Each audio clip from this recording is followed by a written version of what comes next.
So today I'm going to be looking at Lexington's recycling program, and then I'm going to be looking at other cities' recycling programs. Now I'm going to compare and contrast the two so that Lexington may be able to implement ways from other cities to make their program overall better, because right now it is not operating at maximum efficiency.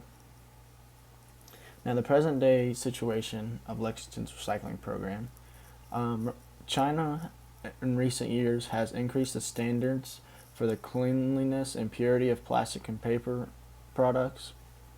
And since they've done that, systems such as Lexington, which uses single stream recycling, does not live up to those quality standards, because residents don't have to pre-sort out their recyclables before they send them to the center.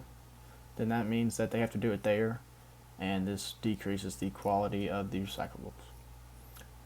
And last year in 2018, it cost Lexington $2.6 million to operate the recycling center, and they only made $2.1 million off those recyclables, meaning they lost $500,000 on the sale of recycling. So their program is actually losing money. In addition, last year the center shut down 6 times, resulting in those recyclables during that period to be sent to a landfill. Now this source is from Beth Musgrave's Why Lexington's Recycling Program is Struggling Financially, from the Lexington Herald Leader. Now I'm going to look at other cities' recycling programs to see if Lexington can implement some of their ideas to make theirs overall more efficient. So in Seattle, they implemented a mandatory recycling program.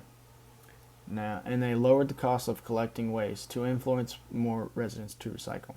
So they lowered the cost of the garbage trucks that come around every week that pick up the recyclables to better incentivize residents to recycle.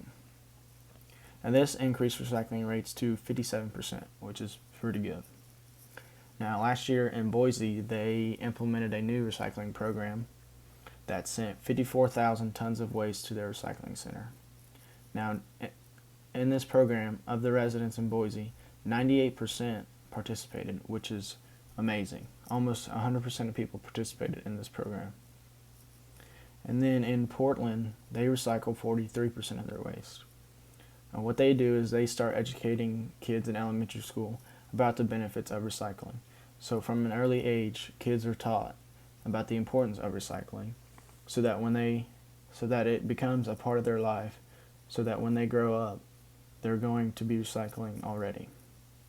Now in San Francisco, they use both the public and private sector to maximize recycling efficiency. So the government dump the garbage trucks that come around every week. These garbage trucks go or take the recyclables to a private company that then recycles the materials. And this maximizes efficiency and lowers costs for the city, so it is an overall win-win because more items get recycled. And in San Francisco, they recycle 80% of their waste, which is quite a bit. Now in LA, they also recycle 80% of their waste, but they have 4 million people in the city, so that is a lot of items being recycled. Now one thing that they do is that they give tax cuts to companies based on their recycling efforts.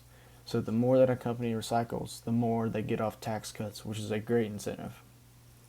And then recycling in LA adds $1.2 billion to their economy every year, which is quite a bit.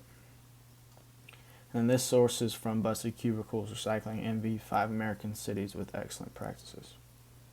So the overall message I want to get to Lexington is that they need to recycle better. They need to implement ideas from other cities that would greater increase their efficiency at our own programs. Now, so some solutions to their problem. Lexington needs to observe the advancements made by other cities regarding their recycling programs. Right now, Lexington is actually losing money operating their recycling program. They need to make greater incentives so that residents will be more excited to recycle. Some options would be lower collection costs, make making recycling mandatory and implementing fines, which this is drastic, but in the current state of our global climate, drastic is what we need.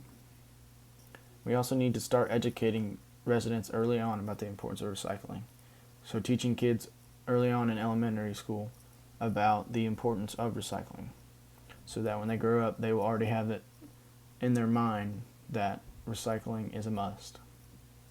And one of the big ones that Lexington can do is to implement tax cuts for companies that recycle. This is a great incentive because the more a company would recycle, the more money they get off taxes, which they like that.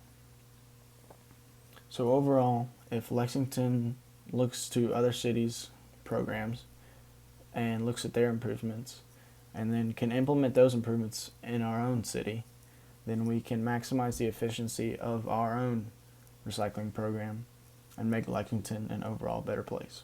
Thank you.